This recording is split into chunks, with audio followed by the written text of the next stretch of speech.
Je suis devenu freelance il y a 4 ans en démarrant avec 0 réseau et 0 client. Depuis, j'ai travaillé avec les meilleures entreprises, amélioré mes revenus, mais surtout je suis devenu libre. Dans cette vidéo, je vais vous dévoiler tout ce que je ferais si je devais redevenir freelance aujourd'hui en 2025 et recommencer le tout à zéro. Je suis Gaëtan, j'ai 31 ans et je suis le fondateur de Buddy Workers. Mais avant ça, j'étais freelance.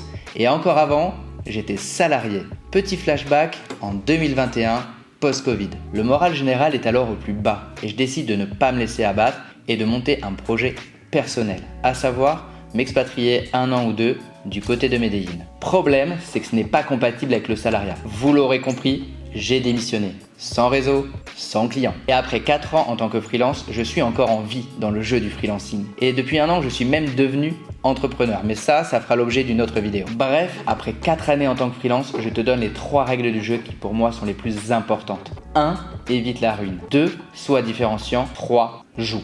1. Évite la ruine. Naval Ravikant écrivait « Éviter la ruine, cela veut d'abord dire éviter la prison. Restez dans la légalité, rien ne vaut la peine d'aller moisir dans une cellule. Protégez-vous des pertes totales et définitives.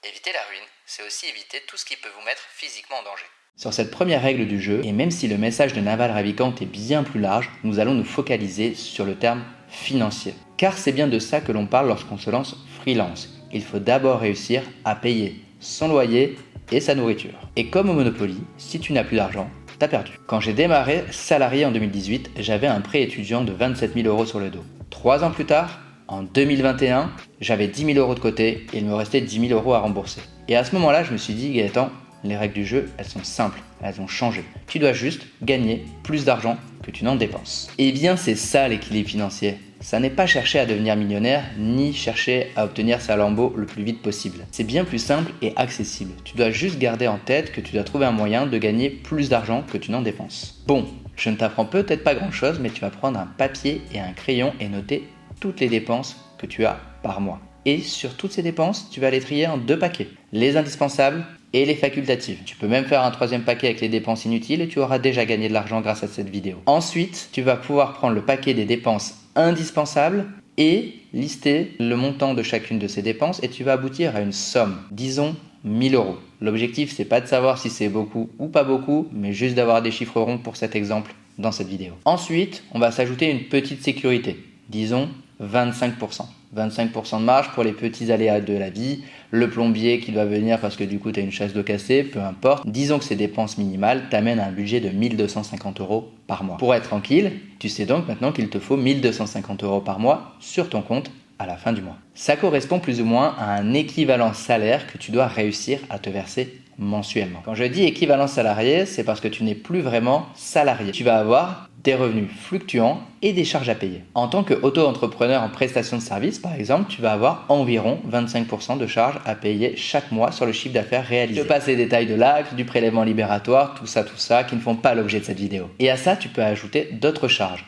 Des abonnements, comme ton Google Drive, du matériel, etc., etc. Ce qui nous amène à un besoin total de 1 000 € de survie, 250 de marge, 25 pour les petits outils en plus, donc de 1 275 €. Et avec les 25% de cotisation, on regarde, on fait 1 275 divisé par 0,75 et on obtient un CA cible de 1 700 €. Je vous l'avais dit que j'aimais bien les chiffres ronds. Bien sûr, le calcul n'est pas exact et chaque situation est différente. En plus, il faudrait ajouter les impôts et que je vous invite à vous rapprocher d'experts compétents pour faire le calcul. Mais cela donne une idée de se dire, tiens, comment on part d'un point minimal qui va nous donner le CA minimal à générer. Ça y est, maintenant tu connais le montant minimum que tu dois facturer tous les mois pour être tranquille. Donc, si on récapitule, tu dois avoir en tête le montant minimal pour couvrir tes factures et ton train de vie minimal, le petit matelas de sécurité et le CA à générer pour aboutir à ce montant minimal plus matelas de sécurité. Bon, je suis d'accord, c'était pas l'étape la plus fun de la vidéo, mais tu me remercieras d'avoir posé sur papier tes besoins, tes dépenses pour obtenir ton CA cible. Si on reprend notre exemple, 1 700 € quand on vient se lancer, c'est tout sauf une formalité quand on se lance en tant que freelance. Oubliez les 10 cas par mois, etc. Au début, votre objectif, ça va être de trouver vos premiers clients. Envoyer votre premier devis, réaliser la prestation, envoyer la facture, encaisser le paiement et à ce moment-là, vous aurez de l'argent sur le compte. Entre-temps,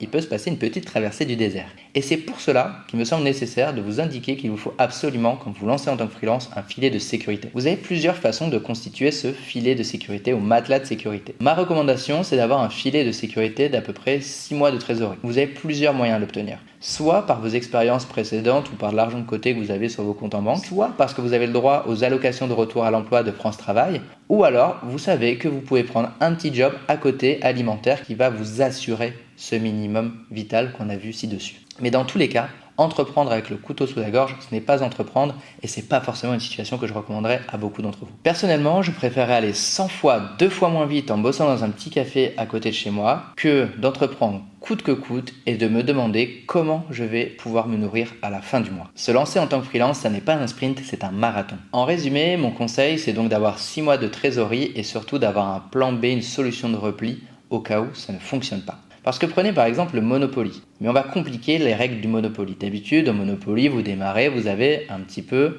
d'argent. Chaque joueur a un petit peu d'argent lorsqu'il démarre la partie. Mais si vous n'en avez pas, et qu'au premier coup de dé, vous tombez sur les impôts, je crois que c'est double 2, et bien vous avez perdu dès le premier coup. Alors c'est pour ça qu'il faut éviter la ruine. 2. Sois différenciant. Maintenant que tu démarres le jeu avec un peu de sécurité et un objectif financier à atteindre, nous allons voir ensemble comment se positionner au mieux. Des ressources sur la construction d'une bonne offre, d'un bon positionnement, il y en a plein et nous pourrions passer des heures sur ce sujet. Nous allons essayer de faire court et je vais te donner mes principaux conseils pour arriver à un positionnement rapide et efficace. La première étape, ça va être de sélectionner la map sur laquelle tu vas jouer. La meilleure map, pour toi, elle se situe à l'intersection de 4 choses. Ce que tu aimes faire, sinon tu vas détester ta vie de freelance, ce dans quoi tu es déjà bon, pas besoin d'être le meilleur, juste bon, ce dont le monde a besoin et ce qui paye. Parce que vivre d'amour et d'eau fraîche, ça ne marche toujours pas en 2025. À l'intersection de ces 4 cercles se trouve ton ikigai et c'est là que tu dois jouer.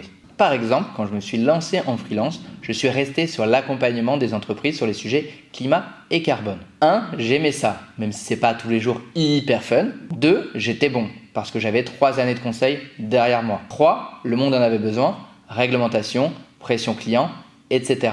Et enfin, les entreprises avaient un budget pour ça. Simple, efficace, pas révolutionnaire, mais ça marche. Alors, arrête de chercher l'idée du siècle, cherche juste l'intersection de ces 4 cercles, ton ikigai, et là où tu dois jouer. Vous aurez peut-être noté la relative mesure dans le cercle de l'ikigai qui dit juste ce dans quoi tu es bon. Il n'est pas écrit ce dans quoi tu es le meilleur. Car chercher à être le meilleur, c'est un jeu très difficile et je t'en propose un plus simple. Je vais vous dévoiler ce qui a toujours fonctionné pour moi. Je n'ai jamais cherché à être le meilleur sur un sujet en particulier. En revanche, j'essaye toujours d'être bon ou très bon sur 2 sujets. Et ça, c'est le concept que j'appelle de la double niche. La double niche, c'est ce qui vous rend unique. Lorsque j'étais consultant salarié sur les sujets climat et carbone, j'étais loin d'être le plus pointu sur ces sujets. En revanche, j'avais une expertise que peu avaient, j'étais à l'aise avec la data. Et à la croisée de ces 2 mondes, à la fois le climat et le carbone et à la fois la data, ça m'a rendu unique et ça m'a permis de me différencier parmi mes collègues, parmi les autres consultants. Je n'étais pas forcément un grand développeur, je savais certainement écrire juste 10-15 lignes de Python, mais c'était suffisant pour me démarquer. Et j'ai réexploité cette même double niche quand je me suis lancé à mon compte. Je n'étais pas simplement consultant RSE, mais j'accompagnais les entreprises à aller plus loin que leur bilan carbone en intégrant une dimension analytique dans leur projet. En résumé, ne cherchez pas à être le meilleur sur un domaine, c'est peine perdue ou alors ça va vous demander un effort démesuré pour y arriver. En revanche, si vous êtes dans le top 5% d'une expertise et le top 5% d'une autre expertise, alors vous devenez la personne à contacter si, par exemple, quelqu'un cherche un graphiste spécialisé pour les comptes pour enfants, quelqu'un cherche un product manager expert de la santé, ou quelqu'un qui cherche un vidéaste qui sait également courir un trail. À vous de trouver votre double niche. Maintenant que tu as identifié ta double niche, passons aux choses sérieuses, ta toute première offre. Tu as peut-être déjà entendu parler du MVP, le Minimal Viable Product, terme très utilisé dans l'écosystème startup et qui permet de définir un produit avec ses fonctionnalités minimales pour qu'il soit viable, utilisable et voir si ça peut générer de l'attraction. Et bien toi, en tant que freelance, tu vas devoir faire pareil. Pas forcément avec un produit, mais avec ton offre. Bien, c'est ça que je te propose de faire, de créer ta MVO, ta Minimal Viable Offer. Imagine que tu es ce vidéaste également passionné de trail. Ta double niche, c'est donc vidéo plus sport outdoor. Et voici comment t'y prendre. 1. Clarifie le problème et ta cible. Ton client, ce sont les organisateurs de trail qui ont du mal à remplir leurs courses. Leur douleur, ça va être de se dire, tiens, mes vidéos sont plates, j'ai personne à ma course, mes vidéos, ça ressemble globalement à des vidéos de JT. 2. Tu vas définir ton résultat tangible. Qu'est-ce que va obtenir à coup sûr ton client à la fin de ton offre? Par exemple, ça pourrait être, tu auras un teaser de 60 secondes qui va donner envie de t'inscrire. Point. C'est tout. Pas plus compliqué. 3. Réduis ton offre à un package ultra simple. Pas besoin de 147 slides que personne ne lira. Trouve le plus petit livrable. Ta minimal viable offer, par exemple, ça pourrait être 60 secondes pour faire connaître votre événement. Avec une journée de tournage sur le parcours, une vidéo montée de 60 secondes, et 3 formats, carré, Instagram, paysage. Pour atteindre les 1700 € de chiffre d'affaires évoqués plus haut dans la vidéo, tu pourrais juste dire que tu as besoin de 3 clients par mois à 600 €. Et bien ça peut être ça, par exemple ton prix de test. C'est peut-être pas ton juste prix ou le prix qui va maximiser ton CA, mais au moins c'est le prix qui va te permettre de démarrer. Enfin, crée un processus en 3 étapes maximum. Ça rassure tes clients et ça évite de te perdre dans tes propres prestations. Par exemple, jour 1, repérage. Jour 2, tournage, jour 7, livraison de la vidéo et inclut un nombre de retouches fixe. Au final, tu dois juste aboutir à un document simple que tu peux formaliser sur un Notion, un Google Doc, peu importe. Avec un nom stylé si tu le souhaites, mais l'essentiel c'est surtout d'avoir une offre claire. L'objectif ici, c'est de décrocher ta première mission, ta première étude de cas, de pouvoir récupérer le témoignage de ton client et de pouvoir capitaliser dessus pour tes prochaines prestations. En résumé, ta minimal viable offer, c'est un peu ton ticket d'entrée dans le jeu du freelancing. 3. Lance-toi et joue. Première étape, le grand saut. On a désormais bien en tête l'équilibre financier et une offre claire. Il reste donc maintenant à passer à l'action. Pour démarrer le jeu, tu n'as pas besoin de partir chargé comme une mule. Sinon, tu n'avanceras pas. Voici une petite liste qui pourrait bien t'aider. 1. Prospecter. Donc, tu as besoin d'un outil de gestion de tes clients, de tes prospects, des personnes que tu as envie de contacter, etc. Ça peut être une simple feuille Excel, un CRM comme Brevo, peu importe. 2. Un outil de prise de notes. Ça peut être même un carnet si tu le souhaites, Notion, peu importe. Sois simple. 3. Tu as besoin d'exercer ton métier et du coup, tu as besoin des outils liés à l'exercice de ton métier. Ça peut être Adobe si tu es un créatif et ça peut être Excel si tu es un consultant. 4. Prends un assistant. Quand je dis assistant, je parle d'un outil IA qui fera office de ton premier stagiaire. ChatGPT, Claude pourraient devenir tes meilleurs amis sur ce lancement. 5. Quelque chose pour communiquer. Sois présent sur le réseau social où se trouvent tes clients. LinkedIn si tu vises les professionnels, Instagram si tu vises un peu plus les particuliers. À toi de voir le réseau social le plus pertinent dans ton cas. Et enfin 6. Tu as besoin de t'entourer. Trouve-toi une ou deux personnes avec qui tu peux partager tes galères,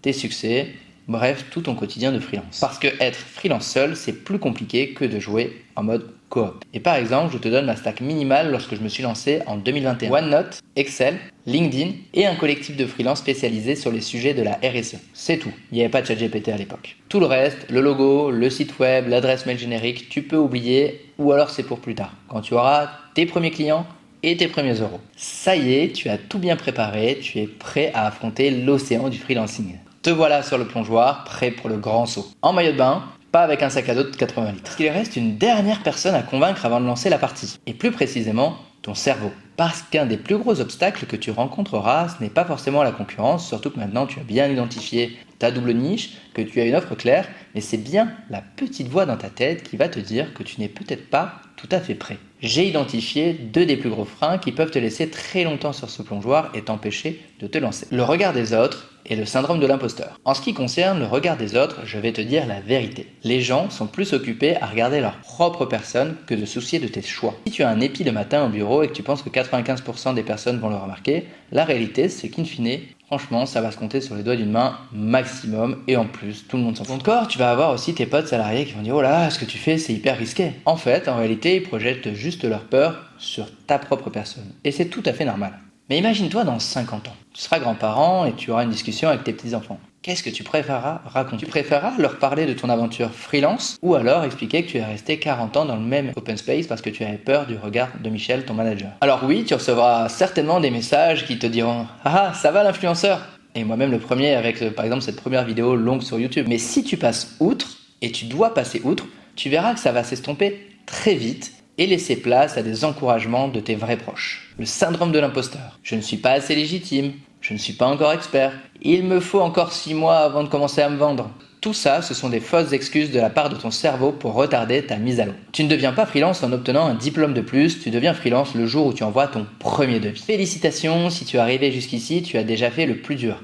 Définir ton équilibre financier, clarifier ton offre et te lancer. Mais maintenant commence la vraie aventure, tenir sur la durée. Parce que c'est bien beau de démarrer, mais le freelancing, c'est un marathon, pas un sprint. Si la règle d'or pour les boutiques en général, c'est la localisation et encore la localisation, pour toi, en tant que freelance, ça va être de communiquer. Commence à publier et à parler de toi. Je sais, ça fait peur au début. Personnellement, ça fait même pas 2 ans que je le fais et j'ai même pas écrit mes 3 premiers posts. Je sais que ça fait peur. Parle juste de ce que tu fais, de tes apprentissages, de tes galères. En fait, les gens, ils adorent l'authenticité, surtout à l'ère de l'IA. De plus, tu dois continuer de t'informer et de te former sur tout ce qui se passe autour de toi. Sois curieux, ça c'est un tips pour toujours être à jour. Fais de la veille, suis les bonnes personnes, sauvegarde les contenus à lire pour plus tard. À nouveau, l'équilibre est le maître mot sur cette partie. Choisis bien tes ressources et dose le temps à y consacrer. Et enfin, dans cet univers du freelancing, ne nage pas seul et évite l'isolement. Ce dernier sujet me tient particulièrement à cœur et c'est pour ça que j'ai fondé Buddy Workers. Tu as désormais peut-être plus de temps, plus d'argent, plus de clients, mais tu peux très vite te retrouver très seul. Et c'est pour ça que je ne peux que te recommander de t'entourer de gens qui vivent la même chose que toi. Des freelances qui comprennent tes problématiques, sur qui tu peux compter en cas de question, ou simplement avec qui tu peux prendre un café quand le moral fluctue. Tout cela, c'est possible avec Buddy Workers. C'est encore principalement à Bordeaux, mais j'ai l'ambition d'être partout en France dans les mois à venir. Parce que je souhaite que chacun puisse ne pas travailler seul le jour où il le souhaite. Si toi aussi, tu as besoin de partager ton quotidien de freelance avec d'autres indépendants, alors rejoins la communauté des Buddy Workers. Allez, on récapitule les 3 grandes règles du jeu. 1. Évite la ruine. Définis ton équilibre financier et assure-toi 6 mois de trésorerie minimum. 2. Sois différenciant. Trouve ta double niche et crée ton offre minimale. 3. Joue. Lance-toi, équipe-toi du minimum, élimine tes pensées limitantes, communique et surtout, entoure-toi pour tenir sur la durée. Vous l'aurez compris, il n'y a pas de recette magique, aucun code de triche GTA pour obtenir de l'argent illimité pour se lancer dans ce beau jeu qu'est l'aventure freelance. Merci beaucoup d'avoir regardé l'ensemble de cette vidéo, c'était la première de la chaîne Buddy Workers. N'hésitez pas à nous retrouver en espace commentaire, à vous abonner pour suivre toute l'aventure Buddy Workers. On construit petit à petit la communauté et c'est aussi grâce à vous.